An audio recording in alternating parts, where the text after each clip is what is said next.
Good morning, good evening, good night once again. Welcome back to Lana's Little Things with me, Dr. Lana, specialist gerontologist, talking all things about bridging generational gaps, but it's mainly living agelessly, family caregiving, you know how that goes, entrepreneurship, and just life itself. And because we are on a special series, because this is not only Mental Health Month, but it's also Breast Cancer Month, and we spoke last week kind of in depth on breast cancer. So we're gonna split it, and today, wherever it is for you, we'll be talking more about is there a male to female difference? Well, female is a cat. He's good. Phoenix is a male. He probably tell you no different, but it does happen in the animals too. So let's just go right in. And as usual, if you have any questions or queries, or you find that your experience is different, or you want to share your experience, feel free to leave the comments below. I will also leave access to the my website, where you can find other information and all the resource information that I would have found. And if you want to have some more reminders as to when these new releases come out, that will be every Saturday in the afternoon. I'm on Eastern time, so every Saturday, just have a look out and meet with me, and we can discuss. Love to hear your comments.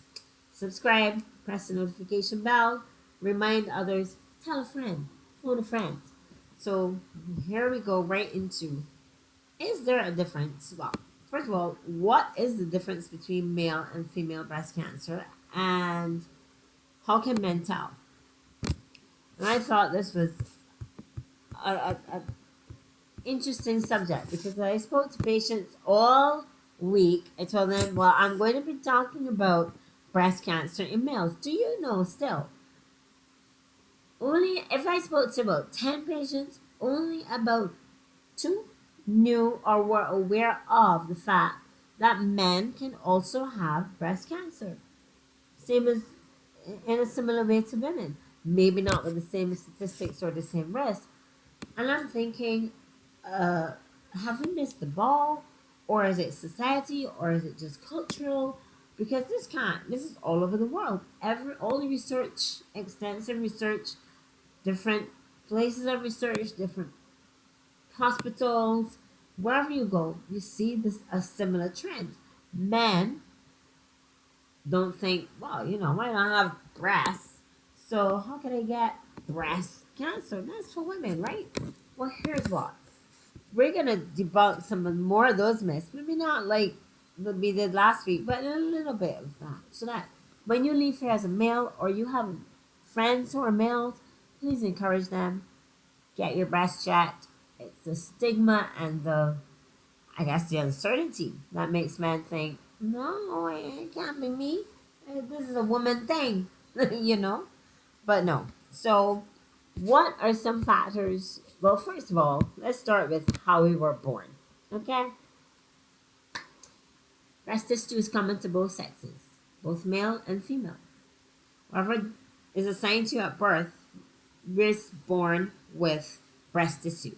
That's fibrous tissue, fatty tissue, nipples, ducts.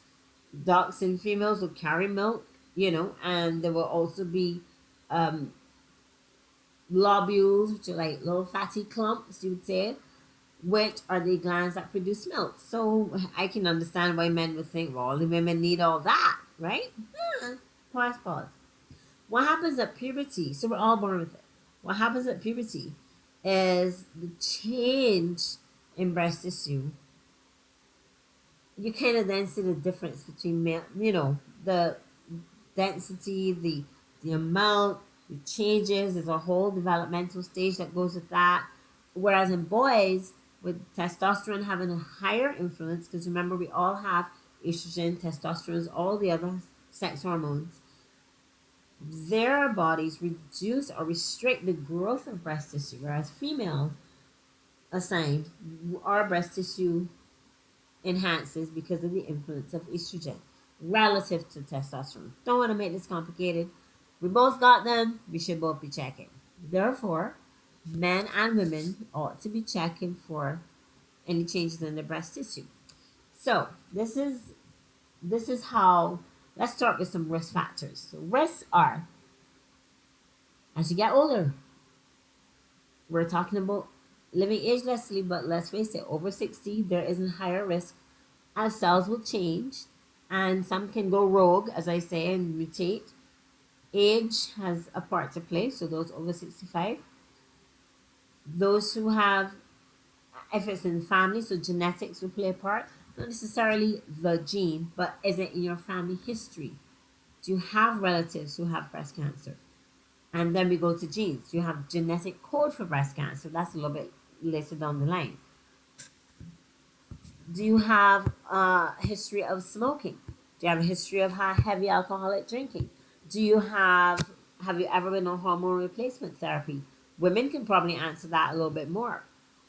In some men, there's an abnormality in one of their chromosomes. We don't want to get into too much detail, but that leads to them producing more estrogens relative to testosterone.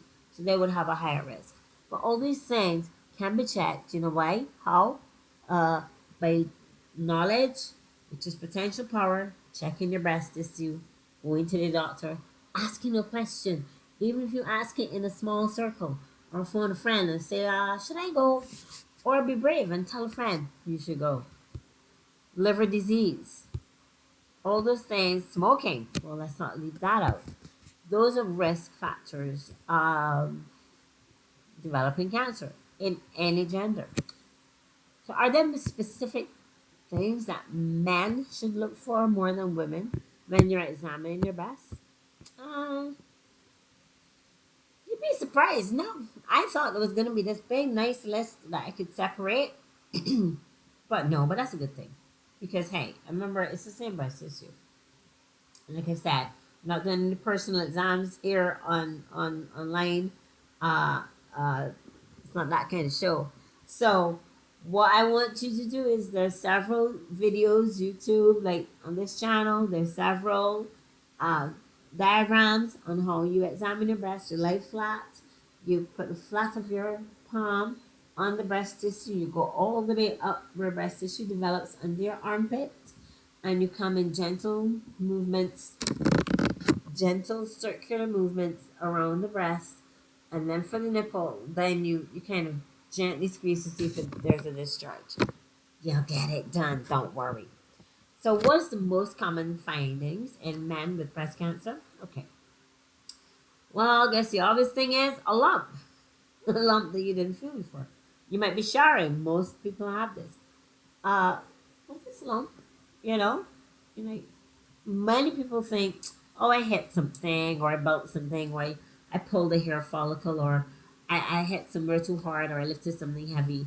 Okay, if that lump persists for the next 5 weeks, certainly it couldn't be what you lifted, because muscle would have healed by then. Certainly it would have gone better by now.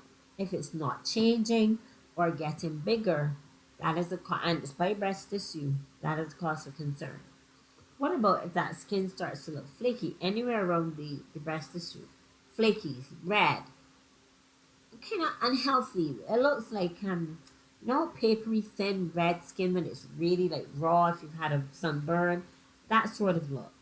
Or if it starts to dimple, that cottage cheese appearance. If there's puckered skin, that's how it can look. If there's a discharge again, if you touch the area or you accidentally bounce and it hurts, those can be signs. But bear in mind, cancer routinely does not hurt. Most people think, oh, if you have pain, oh, definitely go. I have no pain. That is one of the, I wouldn't say deceptive, but that is one of the biggest things that keeps people from going to the doctor. One, there's a stigma, especially for males. And secondly, there's what I thought was going to hurt, or I thought was going to look big, or I thought was going to be obvious. It's just a matter of consistency. Know your breast tissue. Know your left side from your right side because they will develop differently, and you do need to know. And if you're uncertain of how to examine, and the YouTube is not enough, go to your family doctor. Everybody in your family, somebody must have somebody who knows some kind of medical things. Just ask them to show you discreetly, or you bring it up in a forum, a medical forum. However you get it done, start the conversation. Please, please. So many, although there's some studies that suggest, especially just developed world studies, where men have just a 1% increase over women in terms of cancer. 1% of, let's say, 100,000 is still a lot of people. And if it can be prevented, and if it can be detected early, it can be, treated, managed. Reducing the risk factors can reduce the onset. So we can do some prevention. We can't prevent everything, to be fair, only. What about hormone therapy? And that's a tricky one, because some women are on hormone therapy.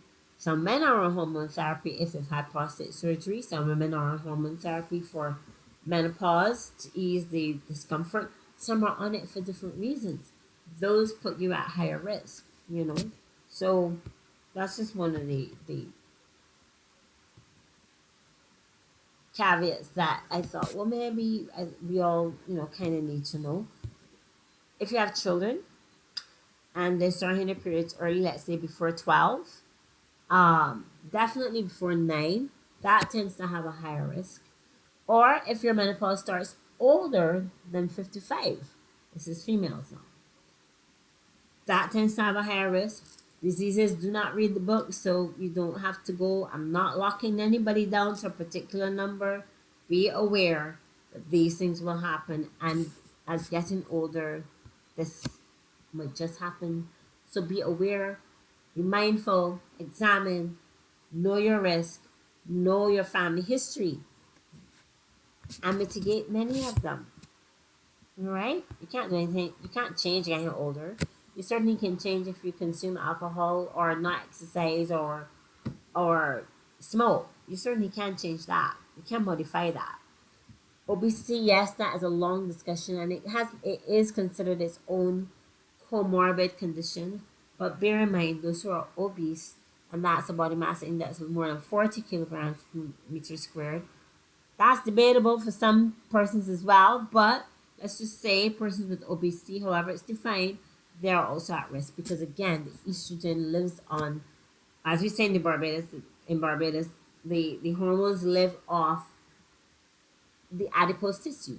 They like it. They thrive with it. It actually produces its own tissue. Sounds bizarre, right? I know. So you're looking for changes, you're looking for difference in sizes, you're looking for something that might be very, very hard, or you're looking for blood. Well, blood takes to everybody. So, I mean, you may not even get to the point where you see blood. So, just be aware that all of these signs are, some might be a bit unique to men, some are a bit more prominent for women. For example, regarding period, regarding menopause, but we all have breast tissue. So, in summary, from Dr. Lana, males, gents, everybody, gents, please be familiar with the breast tissue. Please, I hope that this has released some of the stigma and fear that if I have breast cancer, something's wrong with me. It means, I don't know, I'm different. We're all different. We all have breast tissue. There's no, we all have breast tissue. We got ears. I mean, if something happened with our ears or our teeth, not gonna fuss. So it's kind of like re-evaluating the conversation. Let's do that, please, because any preventable death, uh, I wouldn't say friend in the cat. There's any death that it happens and it can be prevented is one death too many. And we're here in the business, in the heart business of saving lives. And so anything that will help to save your life, please, please be aware. So I hope these 2 bits, you can go back to part 1 to get some more insights. Part 2 today, we talked more about male versus female, but we're all in this together, okay? We're all in this together. We have similar symptoms. Talk to a friend. Be that friend. From my heart to yours, Dr. Lana, signing out, saying, what should I say? Be that friend. Remove the stigma, get the conversation going, see your doctor, know yourself, know thyself. Well, from Phoenix, from my heart to yours. Mwah. Bye bye.